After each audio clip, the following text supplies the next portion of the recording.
Many people have fears about what will happen to their close relationships as they near retirement. For example, suppose one partner retires earlier than the other one. The partner who is still working could resent the freedom and the flexibility of the retiree. This happened to me to some extent. I was actively working in corporate life, and Rich left corporate life earlier than me, but managed investments as he worked from home. He had a lot more flexibility. And yes, I'm grateful he managed most of the household issues during those years, but I found myself envious because he could go take a bike ride in the middle of the day. I also often hear complaints from friends and neighbors about mismatched expectations about how time is spent. For example, a wife who has managed the household for years suddenly finds her newly retired husband underfoot all day. He's irritable and watching TV. He has no visible hobbies or interests. And he looks to his wife for direction and feels angry and tired and hopeless because she doesn't tell him what to do. Now, he was ready to give up his vision of himself as the provider, but he hasn't done the inner work to find a post-retirement purpose. She was excited to rekindle the relationship and have fun and do exciting things together and have him pick up some duties around the house, only to find herself annoyed and frustrated and feeling less attracted to him than she had ever felt when he was working. And all of this can be new and confusing to both individuals in the partnership. When I ask my clients what they want in terms of fulfilling partner relationships in retirement, they say they want companionship. They want an aligned vision of how and where to spend time. They want alignment on how to and when to spend money, on giving, on philanthropy. They want joyful relationships. Let's talk some more about alignment of expectations.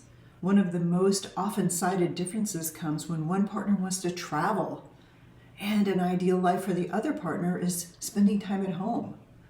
Another big difference is when one partner wants to explore relocation, and the other would like to stay close to family and friends.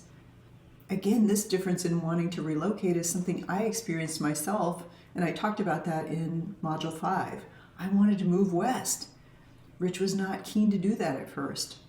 So we talked about it at length. We ended up compromising. We first spent some vacation time out west. Relocating didn't happen as quickly as I wanted, but it did happen. We did end up relocating, and now we're both very happy with that decision, but there was a lot of compromise involved. Another typical point of contention is about how much together time you'll spend. It's understandable that couples will have differing visions of how this will look, and it's worth conversation. During the pandemic, every couple experienced a lot of togetherness and the reality of being together 24/7. Even for those who were distracted by remote work or childcare, there were all kinds of examples of relationship stress. The upshot is this: couples need to find ways to balance together time and independent time over the long haul, and it has to work for both parties. Time together and apart took some fine-tuning for me and Rich. In Ohio, my home office was right next to his. He has the TV on all day because he watches the markets, and he also talks loudly on the phone a lot. I love solitude and quiet, so that drove me nuts.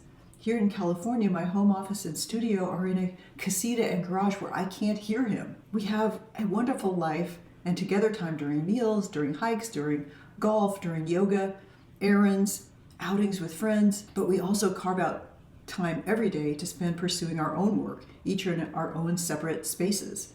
When we travel together, we carve out separate spaces so that I get the creative time and the solitude that I need, and he can listen to the markets, watch all the shows, talk to his friends, without worrying about bothering me. Another big area of contention for most couples is finances.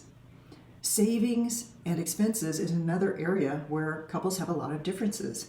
You spent years thinking about and amassing the money to retire. It's been a lifetime of hard work, making choices about spending, living through market fluctuations, and now retirement.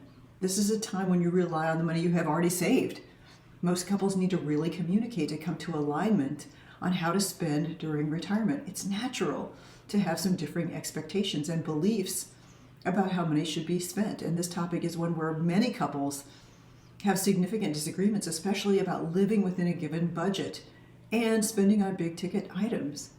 I believe the key is to really communicate and listen to your partner and understand their point of view and why they hold it. Where does it come from? Differing outlooks on how and when to spend can be a tough thing to align around, but alignment on this topic is important to keep a relationship thriving. It requires real communication and understanding. Encouraging your partner to open up and talk about their wishes and the practicalities of those dreams allows you to make adjustments and consider compromises and find creative solutions together. It allows you to grow together instead of grow apart. Hopefully, your discussions are not framed in a win-lose way, but opportunities to find a way for both of you to achieve your goals and your dreams together.